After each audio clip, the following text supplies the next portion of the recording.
आज हम पढ़ते हैं सबसे अहम तरीन टॉपिक जिसका नाम क्रोमोसोम्स और डीएनए है, चैप्टर नंबर 6। जिसको चैप्टर नंबर 8, चैप्टर नंबर 7 आता है, उसके लिए चैप्टर नंबर 6 आसान है। हम इसमें पढ़ेंगे क्या, इस चैप्टर को 3 पोर्शन में डिवाइड किया हुआ है। पहला पोर्शन क्रोमोसोम्स का, दूसरा डीएनए और बाद में जीन, जेनेटिक कोड, म्यूटेशन का। पढ़ते हैं क्रोमोसोम्स। क्रोमोसोम्स क्यों कहते हैं?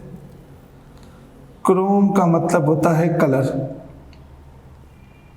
और जोम से मुराद बॉडी। क्रोमोसोम्स को क्रोमोसोम इसलिए कहते हैं कि it is also called colour body, मगर ये मिसनोमर है, ये गलत है। क्रोमोसोम्स का कोई कलर नहीं था, क्रोमोसोम्स में कलर डाला तो उसको कलर बॉडी का नाम दिया। सेल के किसी भी सेल ऑर्गेनेल में क्लोरोप्लास्ट के अलावा कलर नहीं होता। अगर हम देखें क्रोमोसोम्स क्या है डिस्कवरी, तो डॉक्टर वाल्टर फ्लेमिंग ने सबसे पहले क्रोमोसोम्स डिस्कवर किया था एम्ब्रियोनिक सेल में, embryonic cell of salamander. Salamander amphibian का नाम है, और उसने उस सैलामेंडर एम्फीबियन के एम्ब्रियो में डाली थी पार्किंस एनिलिन डाई, जिसकी वजह से क्रोमोसोम्स में कलर आ गया था। ये रहा। क्रोमोसोम्स की डेफिनेशन क्या है? क्रोमोसोम कहते हैं किसको है? It is long cylindrical coil structure which acts as hereditary material। और आप सारे स्टूडेंट को मालूम है हेरिडिटरी मटेरियल से मुराद वो material which can transfer from generation to generation। Chromosomes में जो सबसे अहम तरीन बात है वो है उनका स्ट्रक्चर। क्रोमोसोम्स का स्ट्रक्चर कुछ इस तरह से होता है कि क्रोमोसोम्स में 2 क्रोमैटिड्स होते हैं। ऐसे हम इन्हें कहते हैं 2 क्रोमैटिड सिस्टर्स, और ये आपस में मिले होते हैं थ्रू द सेंट्रोमेयर। क्रोमोसोम्स को पढ़ने का तरीका क्या है?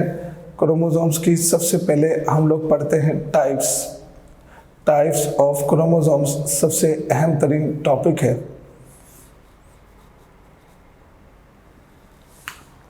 टाइप्स ऑफ क्रोमोसोम्स में सबसे पहली जो टाइप है वो है क्रोमोनीमा।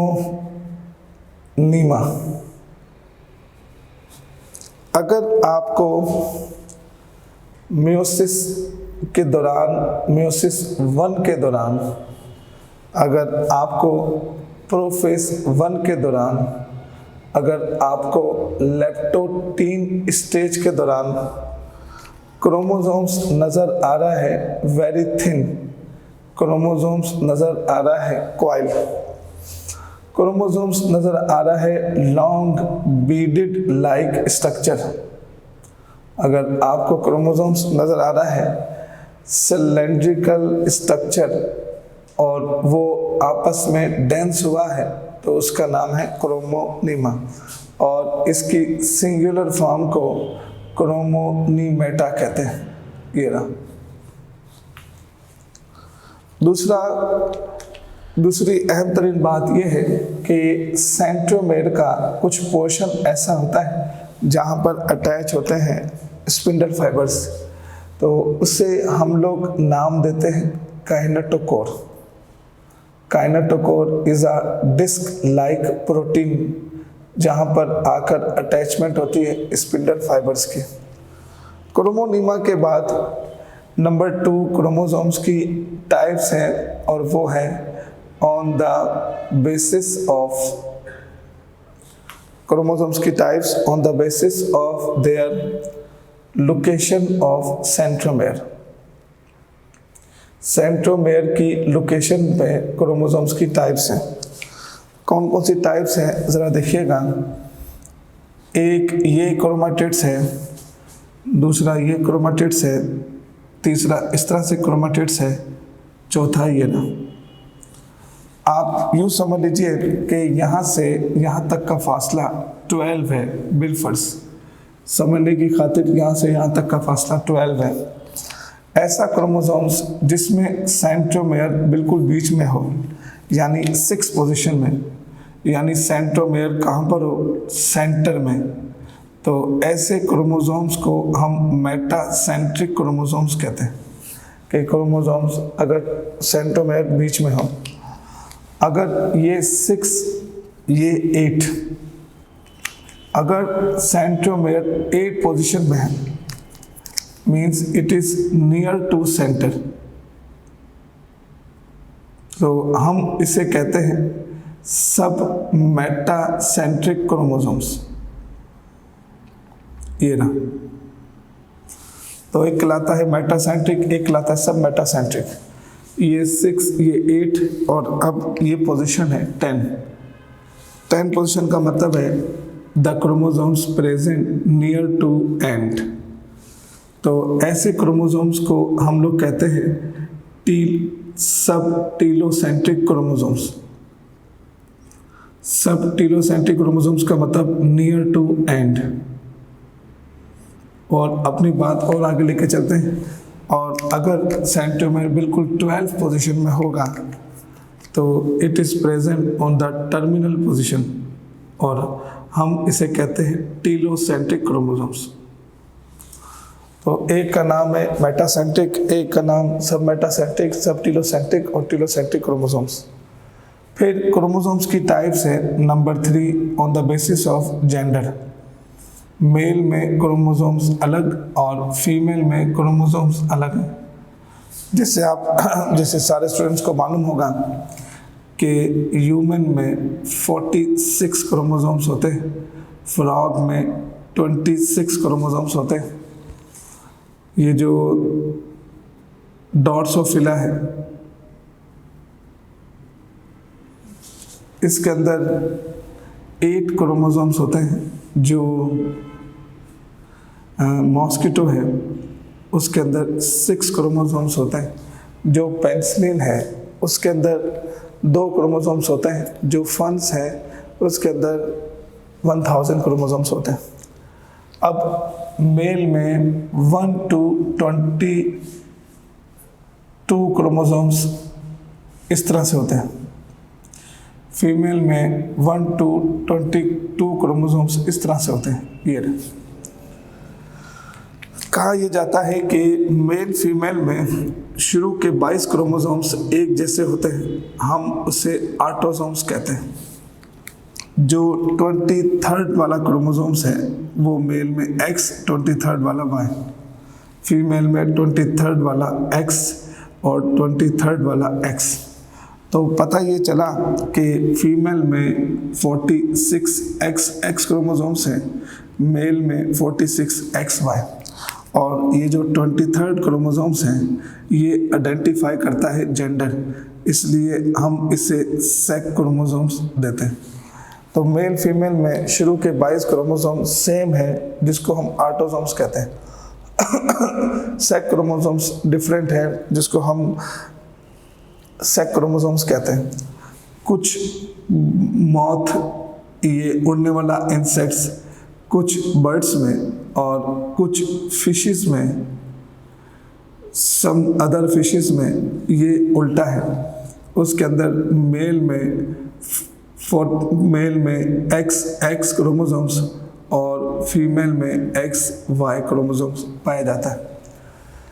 फिर थोड़ा और आगे चलते हैं, क्रोमोसोम्स की और वैरायटी हम लोग पढ़ते हैं। नंबर 4 ये देखिएगा, ये समझ लीजिए मेल का क्रोमोसोम्स है, सेल है, और ये फीमेल का सेल है।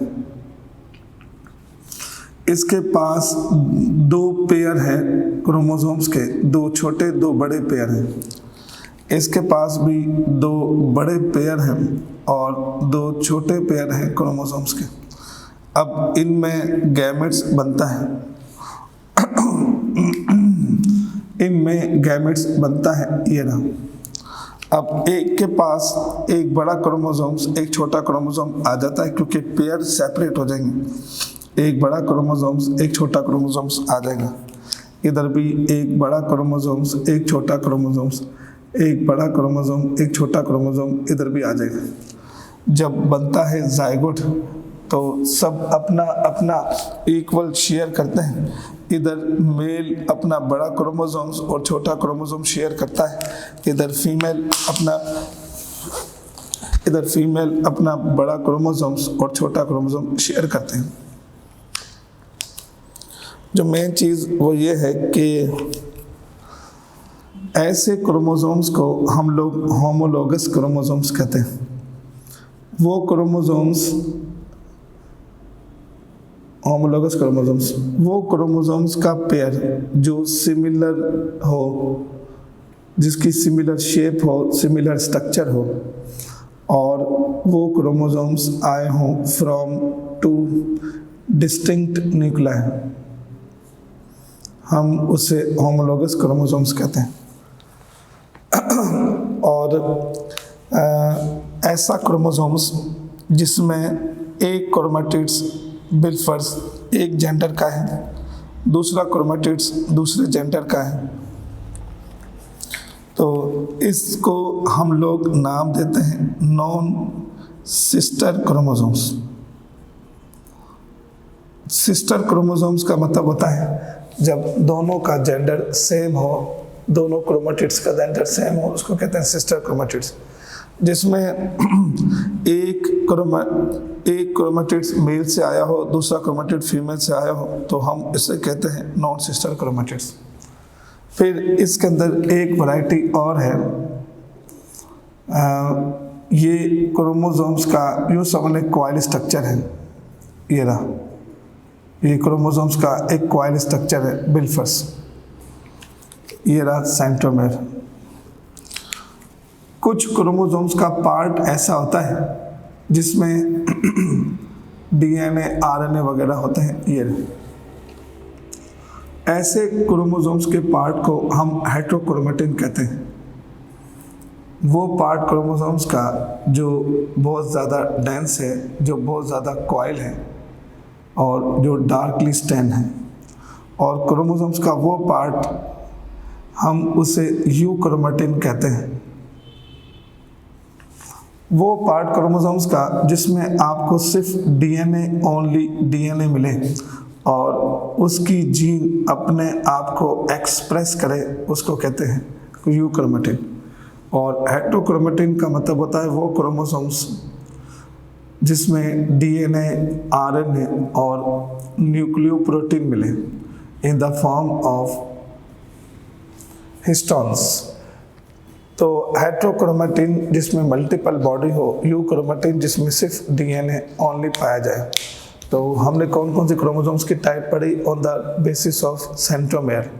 हमने पढ़ा क्रोमोनिमा किसको कहते हैं, मेल फीमेल क्रोमोसोम्स में ऑटोसोम्स, सेक्स क्रोमोसोम्स, ये होमोलोगस क्रोमोसोम्स, ये नॉन सिस्टर, ये हेटेरोक्रोमैटिन, और ये कहलाता है यूक्रोमैटिन। आपकी बुक में लिखा है कि अगर आप क्रोमोसोम्स की स्टडी करना चाहते हैं तो सबसे पहले नंबर 1 हम लोग पढ़ते हैं कैरियोटाइप। कैरियोटाइप का मतलब होता है it is graphical presentation of arrangement of chromosomes inside the nucleus. याद रखिएगा, क्रोमोसोम्स की अरेंजमेंट न्यूक्लियस के अंदर, उसकी अरेंजमेंट को हम लोग कहते हैं कैरियोटाइप। वो अरेंजमेंट स्पीशीज टू स्पीशीज सब में डिफरेंट होगी। सर किस तरह से डिफरेंट होगी? एक्चुअली वो ये है कि ह्यूमन में 46 है, फ्रॉग में 26, ड्रोसोफिला में 8, मॉस्किटो में 6। तो ये कैरियोटाइप में इन सब की अरेंजमेंट को हम लोग कहते हैं कैरियोटाइप मेथड। फिर इसके बाद एक और मेथड आता है जिसका नाम है क्रोमेटोग्राफी। ये क्रोमेटोग्राफी किसको कहते हैं? क्रोमेटोग्राफी का मतलब है it is scientific study of individual chromosomes. एक क्रोमोसोम्स की, इंडिविजुअल क्रोमोसोम्स की स्टडी को हम लोग कहते हैं क्रोमेटोग्राफी, जिसके अंदर हम क्रोमोसोम्स में कलर डालकर उसके डीप एक एक स्ट्रक्चर को स्टडी करते हैं। फिर क्रोमेटोग्राफी के बाद आता है इलेक्ट्रोफोरेसिस मीडियम, इलेक्ट्रोफोरेसिस जेल। ये एक खास किस्म का एक मीडियम है, एक जेल है, जहाँ पर आप स्टार्ट कर सकते हैं इलेक्ट्रोमैग्नेटिक फील्ड। आप यहाँ पर डीएनए क्रोमोसोम्स को डालें, वो इलेक्ट्रिकल फील्ड की वजह से अपने आप को सेपरेट करेंगे इस तरह से according to their molecular weight. तो आइसोलेट करना, सेपरेट करना डीएनए के एक एक पार्ट को, उसे हम लोग कहते हैं इलेक्ट्रोफोरेसिस मीडियम। इसके अंदर आप जीन, जेनेटिक कोड और उसकी लोकेशन, उसका लोकस, उसका फंक्शन आप डिटेल में स्टडी कर सकते हैं। फिर जो मेन चीज़ है वो है chemical composition of chromosomes. Chemical composition of chromosomes.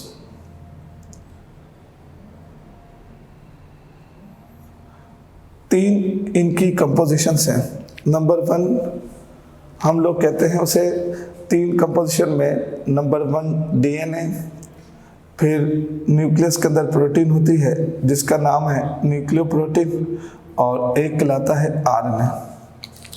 कम से कम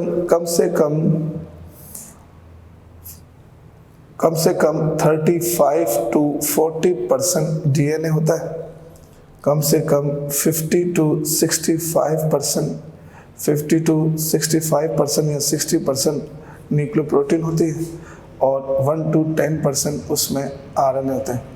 ये केमिकल कंपोजिशन है क्रोमोसोम्स की।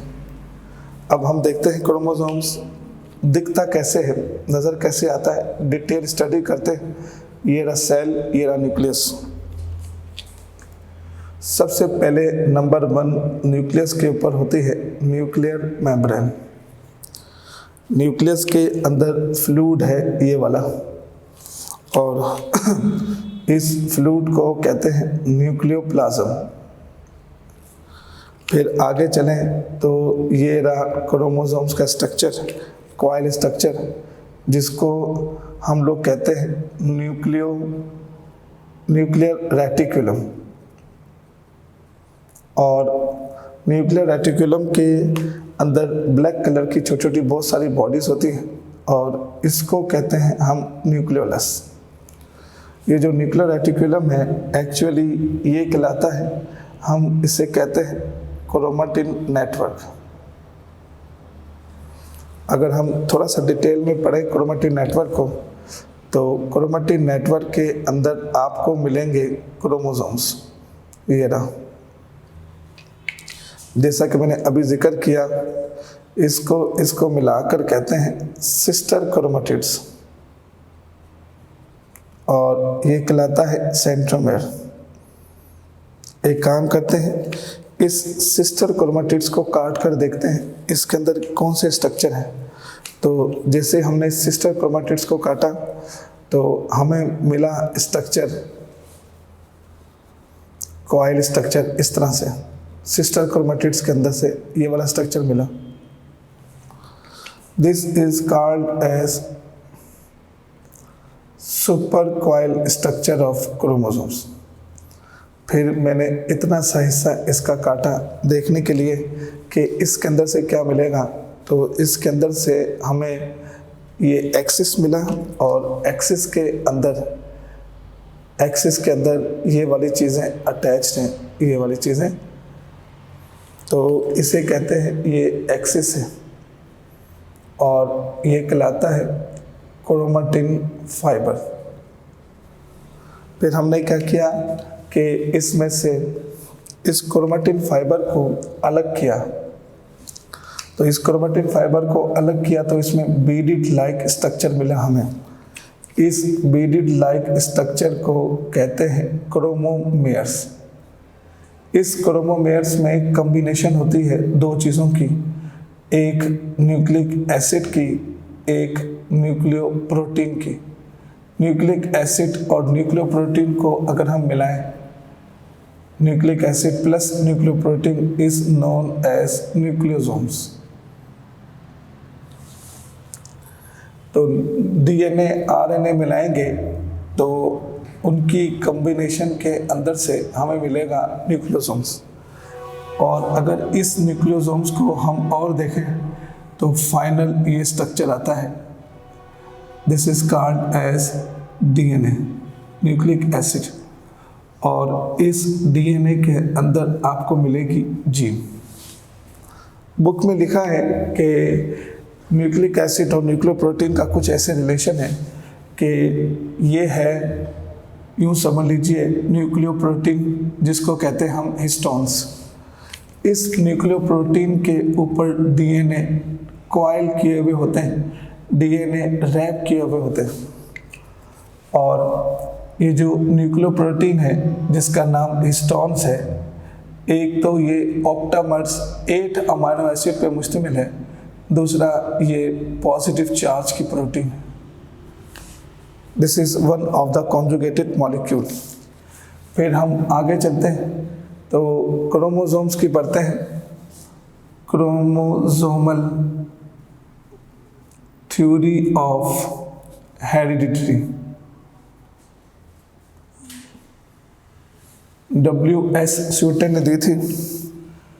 अकॉर्डिंग टू दिस थ्योरी हमने ये प्रूव करना है कि ये वही क्रोमोसोम्स हैं जो जनरेशन टू जनरेशन ट्रांसफ़र होते हैं। ये थ्योरी को 100% यूँ समझ लीजिए सिमिलरिटीज़ है मियोसिस की। अगर आपको मियोसिस का प्रोसेस समझ में आता है तो इसका मतलब है कि आपको क्रोमोसोमल थ्योरी ऑफ हेरिडिटी समझ में आएगी।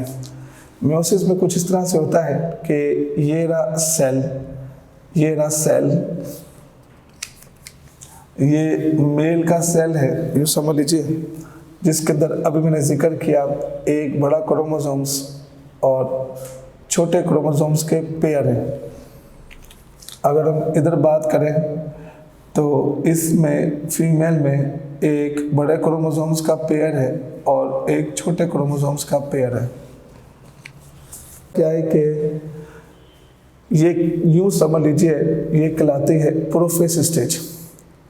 होता क्या है कि यहाँ पर स्पिंडल फाइबर बनते हैं और क्रोमोसोम्स अरेंज हो जाते हैं इनटू अ इक्वेटोरियल प्लेट, इस तरह से, और यहाँ पर बनना शुरू हो जाते हैं स्पिंडल फाइबर्स ऐसे।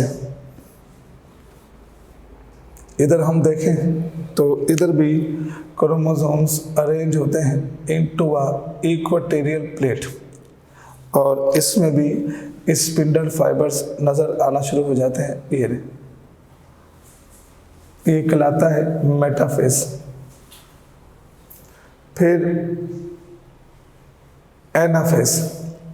एनाफेज में ये होता है कि क्रोमोसोम्स जो है वो सेपरेट हो जाते हैं, एक बड़ा एक क्रोमोसोम छोटा अलग हो जाता है, एक बड़ा एक छोटा क्रोमोसोम अलग हो जाता है, एक बड़ा एक छोटा क्रोमोसोम्स अलग हो जाएगा, इस तरह से by the migration spindle fibres by the migration of chromosomes. ये रहे। और नेक्स्ट में क्या होगा, नेक्स्ट में ये जो एनाफेज के बाद 4th नंबर पर आती है टीलोफेज, तो एक सेल 2 सेल में डिवाइड हो जाएगा ऐसे। ये फेज कहलाती है टीलोफेज। हर सेल के अंदर एक एक पेयर की कॉपी आ जाएगी, ये रहा। हर सेल के अंदर एक एक पेयर की कॉपी आ जाएगी इस तरह से। एक बड़ा क्रोमोसोम, एक छोटा क्रोमोसोम, एक बड़ा क्रोमोसोम, एक छोटा क्रोमोसोम। और जब फर्टिलाइजेशन होती है तो जितना शेयर मेल करता है क्रोमोसोम्स का, उतना शेयर फीमेल करती है। ये मिलकर बनाते हैं जाइगोट। जाइगोट से बनता है एम्ब्रियो। एम्ब्रियो से बनता है न्यू यंग इंडिविजुअल। और ये न्यू यंग इंडिविजुअल से फिर आगे 2 सेल बनेंगे, एक जिसका नाम है सोमैटिक सेल और एक जिसको हम लोग कहते हैं germ cells. Somatic cells diploid होते हैं, जर्म सेल्स हाइप्लॉइड। यूँ समझ लीजिए कि ये स्पर्म और ओवम की oogenesis, स्पर्मेटोजेनेसिस है और ये यहाँ से फिर बनता है, फर्टिलाइजेशन होती है और दोनों अपना equal chromosomes, equal genetic material share करते हैं।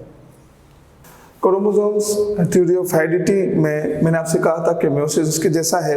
इसको अगर उल्टा हम पढ़ें तो याद होगा नंबर 4 पॉइंट है कि during meiosis each pair of homologous chromosomes orient on a metaphasic plate.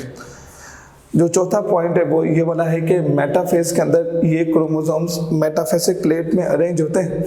इस मेटाफेसिक प्लेट को एक्चुअली हम इक्वेटोरियल प्लेट का नाम देते हैं। फिर gametes have 1 copy of each pair of homologous. जाहिर सी बात है जब क्रोमोसोम सेग्रीगेट होंगे, जाहिर सी बात है जब क्रोमोसोम्स सेपरेट होंगे तो each gamete receive 1 copy of, देखे हर गैमेट्स के पास एक एक कॉपी पेयर की आ गई क्योंकि क्रोमोसोम्स सेग्रीगेट होते हैं। उसके बाद reproduction involve union of 2 cells, ये रहा, और these 2 gametes must make equal hereditary material, उनका मटेरियल भी इक्वल तौर पर डिस्ट्रीब्यूट होता है। तो नंबर 4 पॉइंट मेटाफेज है असल में, नंबर 2 और 3 पॉइंट एनाफेज है एक्चुअल में, और नंबर 1 पॉइंट इनकी आपस में फर्टिलाइजेशन है। तो अगर किसी को क्रोमोसोम थ्योरी ऑफ हेरिडिटी अगर मालूम करनी है तो इसमें इनका मेयोसिस का एक बेहतरीन तरीका है याद करने का।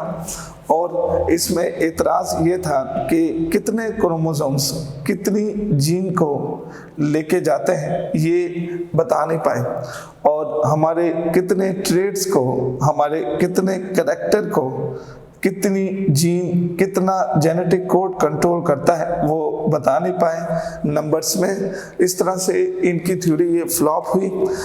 इस थ्योरी की जवाब में फिर थ्योरी आई थी जिसको बोलते हैं 1 gene 1 enzymes chromosomes, 1 gene 1 enzymes hypothesis, कि भाई कितने जीन होते हैं तो जितने एंजाइम्स होंगे लगभग उतनी ही जीन होंगी। Thank you.